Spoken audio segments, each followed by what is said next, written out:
Next, let's welcome from Taishan branch, Esther. Her topic is Cooking Day.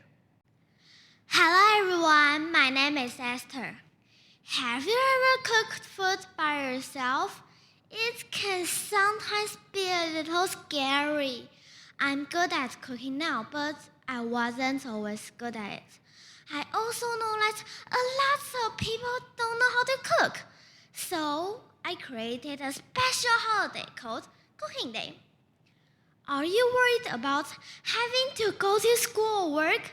Don't be, because this holiday is on October 10th, a day that we already have off. On this day, people need to learn how to cook. Actually, I know someone who is terrible at cooking. Who could it be? I'll never tell. For people like that, don't worry. There will be people at our festival to help you.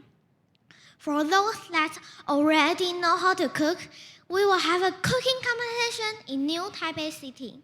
People who join the contest must make one famous food from their city. For example, fried meatball from Zhanghua, chicken rice from Jiayi, or bee soup from Tainan. When we finish cooking, we will vote for the most delicious one.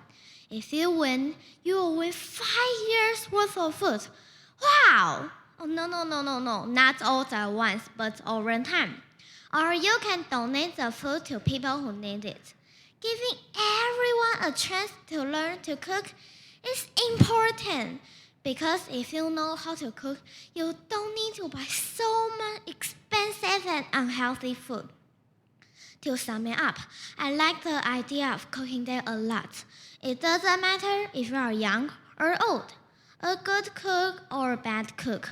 Our holiday will benefit everyone. So delete Foodpanda and Uber Eats from your phone and come to my holiday cooking class on October 10th. See you there. Thank you, everyone.